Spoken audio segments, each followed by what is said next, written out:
To conquer our emotions, we must embrace them, not fight them. We must acknowledge them and allow them to serve their purpose as we learn from them. The ancient Essene culture left teachings dating back about 6,000 years. They taught that our relationships with one another, with the universe, and with situations and events are mirrors of the parts of our psyche that need to be cleansed.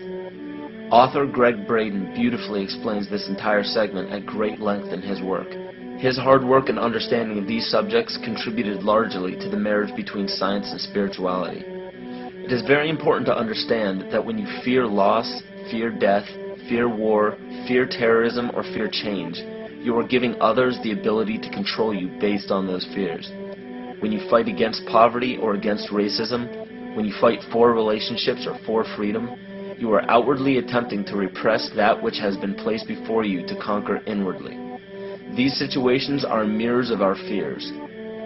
This is why it is important to love and only love.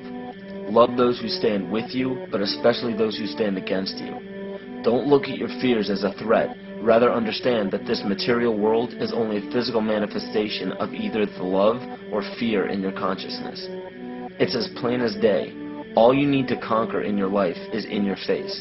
If you want to understand what your true inner fears are, analyze your ambitions and your inhibitions. Everything explained here about the esoteric agenda of the elite few at the very top is nothing to fear. They have been at work for thousands of years behind the scenes to manipulate humanity, and it has worked. Until now. It's very easy for any system of thought, religious or otherwise, that comes along. It's very easy to play on that, to play on our insecurities, to assure us all is well, we'll all be taken care of. We lap that up. So don't blame religion. Blame our own insecurities, which has allowed religion to flourish, and which has allowed so many systems of thought that are disempowering to flourish throughout human history. That's why we can't get out of it.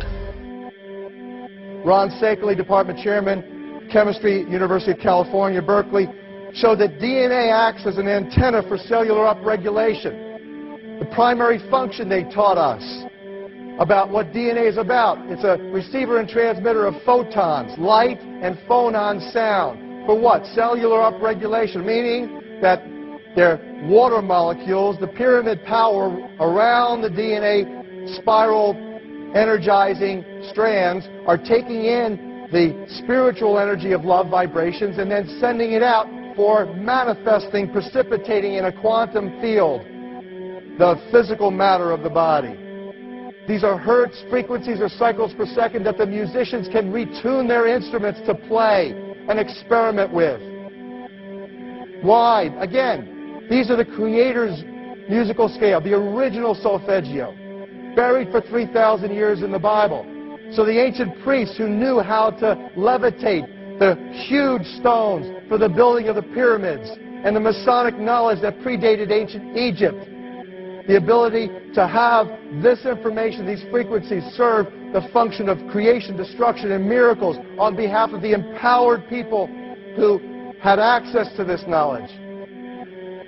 I say that because of this metaphor.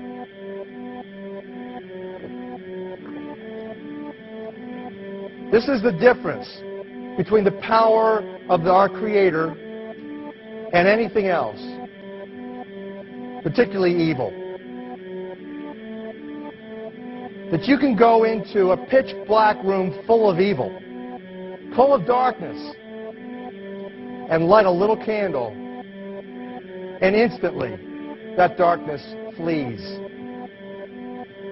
But you can't do the opposite. You can't go into a well-lit room full of truth and wisdom and righteousness and joy and health and harmony with the universal power. You can't take any amount of darkness and go into that well-lit room and have any effect whatsoever. That is the metaphor which I frequently think of when I think that I'm not empowered. It is the greatest lesson for me, and I think for everybody else, to know that we're on the winning side and that we win in the end. As you are watching this, understand that it is not a fight to be fought. It is not a war to be waged. No gun rights have to be exercised. Not a finger has to be lifted. Most people wonder how one person can make a difference.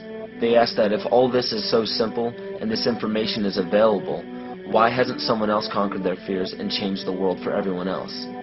This is the most difficult and beautiful conundrum to our lives.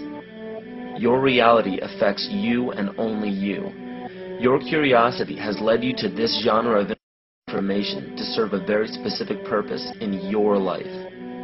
To understand visually how the universe is truly a hologram, a math professor at Yale University developed a formula that is plugged into a computer program.